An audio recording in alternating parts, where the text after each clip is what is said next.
अस्सलाम वालेकुम dear students, first year mathematics के साथ मैं हूं आपका instructor Abdul Mannan. Chapter number 5 हमने स्टार्ट किया, वेक्टर्स इन स्पेस। वेक्टर्स की बेसिक्स को देखा, कंपोनेंट्स को समझा, एडिशन को देखा, subtraction, scalar multiplication, vector multiplication, scalar triple product और रियल लाइफ एप्लीकेशंस के 3 एसएलओस कवर करने के बाद आज हम फाइनली इस चैप्टर को रिव्यू एक्सरसाइज पे कंक्लूड करेंगे। रिव्यू एक्सरसाइज में हम तमाम कंसेप्ट्स के क्विक ओवरव्यू के साथ चंद क्वेश्चंस पे प्रैक्टिस करके अपने कंसेप्ट्स को रिवाइज कर लेते हैं।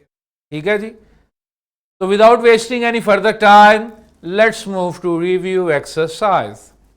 छोटे छोटे आसान से सवाल हैं, मुझे आप सबकी पार्टिसिपेशन चाहिए। जो बच्चे मेरे साथ ऑनलाइन अवेलेबल हैं वो भी, और जो बच्चे मेरे सामने बैठे हैं उनकी भी। चलें जी, the magnitude of a vector is always R. तो याद रखिए every scalar is a positive number.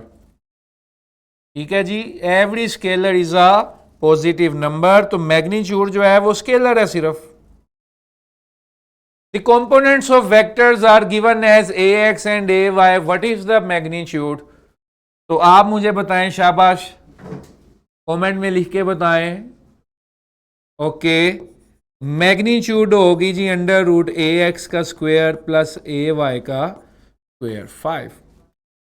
The components of vector a and b are given as this। फिर एक दूसरा वेक्टर है जिसके कंपोनेंट्स हैं 4 और 4.5। तो ये हमारा एसएलओ था पूरा रेक्टेंगुलर कंपोनेंट्स की शक्ल में। रेक्टेंगुलर कंपोनेंट्स की शक्ल में एडिशन करना। तो हमने बड़ा सिंपल सा असूल देखा था कि रिजल्टेंट का एक्स पार्टिसिपेंट्स के एक्स से, जबकि रिजल्टेंट का y पार्टिसिपेंट्स के y से बनता था। तो अब मुझे बताएं कि आपका x कंपोनेंट क्या होगा रिजल्टेंट का। इधर 3 है, इधर इधर 3.5 है, तो रिजल्टेंट का x आ गया 7.5। इसी तरह रिजल्टेंट का y देखें तो 3.5 और 4.5 ये आ गया 8। तो magnitude of resultant of a plus b should be 7.5 का स्क्वायर प्लस 8 का स्क्वायर। ठीक है जी, तो ये हमारे पास कितनी आ जानी चाहिए वैल्यू, 7.5 का स्क्वायर प्लस 8 का स्क्वायर। तो ये आ गया 10.96। 10.96, closest of which is 10.7. Got it? जो closest था मैंने वो लगा दी।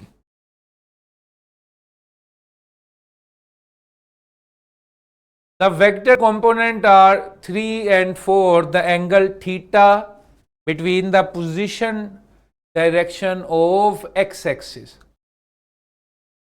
तो ये भी हमने रूल्स पढ़े थे, फिजिक्स में भी सबने पढ़े थे। Tangent inverse y component over x component. मैं दोबारा लिख देता हूं, फर्स्ट क्वाड्रेंट, सेकंड के लिए ये थे।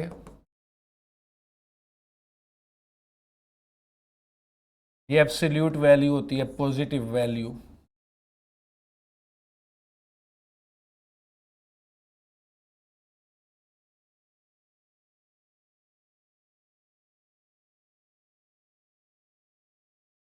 तो ये फर्स्ट क्वाड्रेंट है।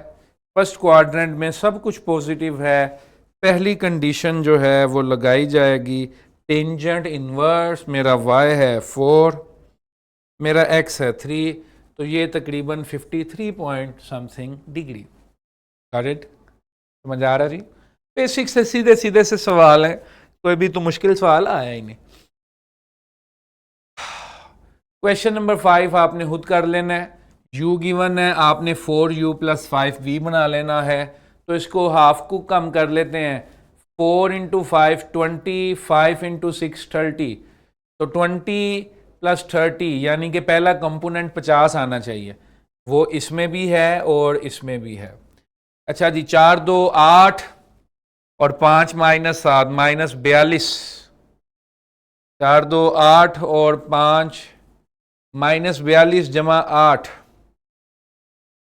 ये कंपोनेंट किसी में भी नहीं है।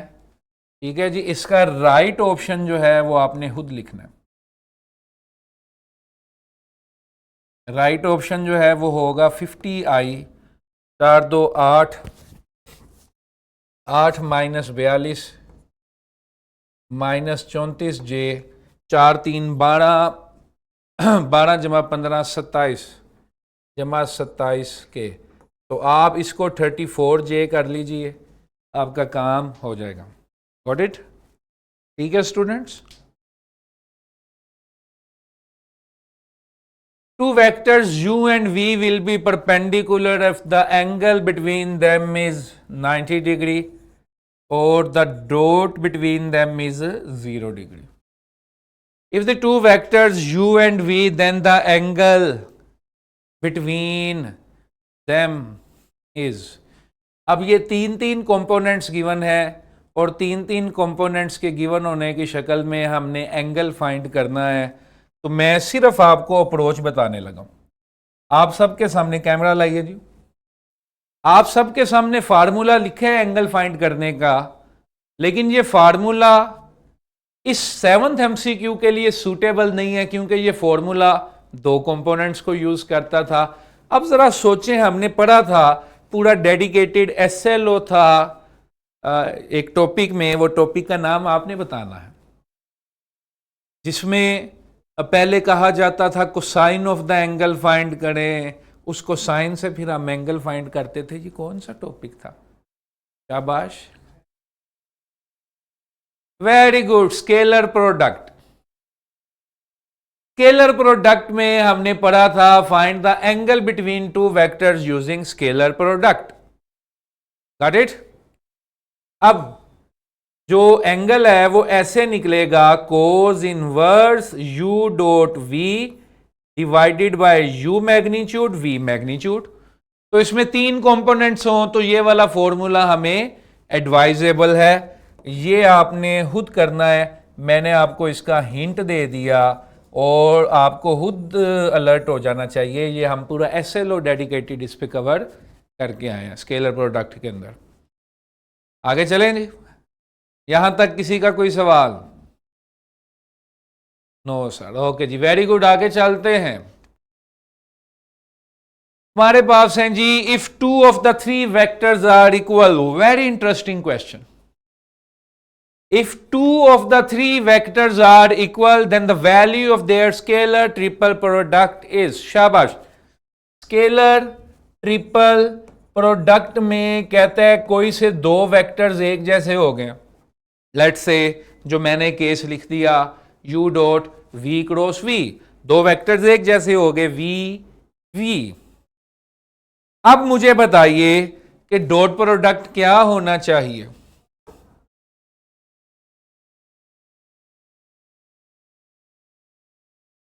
तो वी नो डैट कि जब v और v हो गए तो ये तो आपस में हमेशा पैरेलल होंगे। थीटा जो है वो 0 डिग्री होगा और साइन 0 डिग्री जो है वो 0 होता है। तो ये क्या हो गया 0 और ये आ गया 0।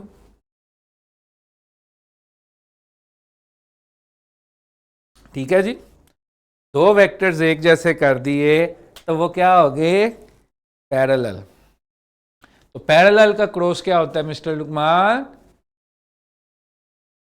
शाबाश, 15th MCQ। The moment of the given force, moment हम टार्क को कहते हैं, ये हम सीख चुके हैं, कैन बी कैलकुलेटेड। तो मोमेंट जो है वो R क्रॉस F या RF साइन थीटा है। सी ऑप्शन इसलिए गलत कर दिया कि इसकी नोटेशन सही नहीं लिखी हुई। ठीक है जी, R के ऊपर भी वेक्टर का साइन है, वो साइन हटा दो तो वो भी ठीक है, RF साइन थीटा या R cross F। Got it. Cos वाले जो हैं वो आपको पता है स्केलर को रिप्रेजेंट कर रहे होते हैं। चलें जी क्वेश्चंस की तरफ चलते हैं। सिर्फ मैंने हिंट बनाना है, वो भी आई विश कि आप सारे अच्छे से पार्टिसिपेट करें और आप मुझे बताइए कि सर अब ये करेंगे, अब ऐसे करेंगे। If x and y are this, find the orthogonal projection of x along y. x along y यानी कि x cos theta which is equal to x dot y our y magnitude projection। ठीक है जी, clear है। लें जी ये question हम देखते हैं, ये भी रियल लाइफ का है, देखने में लंबी चौड़ी स्टेटमेंट है। मैं हमेशा आपको स्टूडेंट्स क्या कहता हूं, कभी भी स्टेटमेंट देख के मत घबराया करें, सिर्फ टेक्निक पे फोकस करें, स्ट्रेटजी पे फोकस करें। A man pulls a wagon horizontally by exerting a force of 20 pounds on the handle. If the handle makes an angle of 60 degree with the horizontal, find the work done in moving the wagon 100 feet. आप इसे visualise भी कर रहे हैं। ये मेरा displacement vector, ये मेरा फोर्स का वेक्टर और एंगल कितना है बीच में 60 डिग्री। ये ओरिजिन के कोऑर्डिनेट्स, ये मेरे फाइनल कोऑर्डिनेट्स है। इसको Q कहा है, इसको P कहा है, आप इसको कुछ भी कहते हैं। क्लियर? तो कौन सा फार्मूला लगेगा? वो पूछ रहा है कि कितना वर्क डन इसने आदमी ने किया है, तो जितना भी वर्क डन उसने किया वो आप आसानी कैलकुलेट कर सकते हैं F डॉट डी से। मुझे कंपोनेंट्स नहीं गिवन तो मैं F d cos theta use करूंगा। क्लियर है? थोड़ा सा एक चीज यहां पर मैं मेंशन करता चलूं, आपका ध्यान डलवाता चलूं। ये 20 पाउंड्स है, ये 100 फीट है। फिजिक्स में हमारे पास सिस्टम्स ऑफ यूनिट्स कई तरह के होते हैं।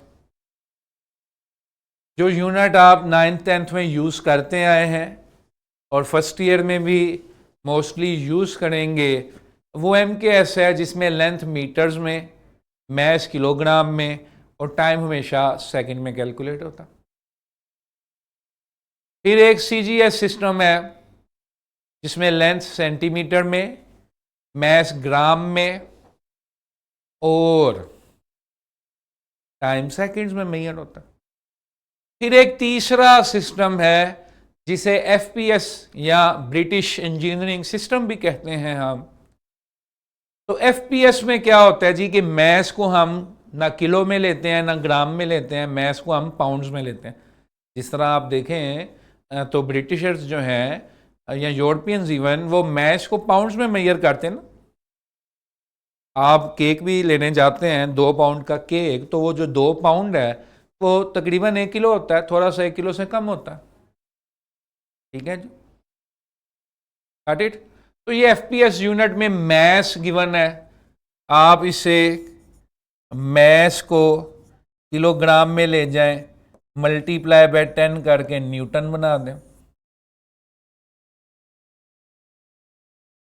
मुझे जो लेंथ गिवन है 100 फुट,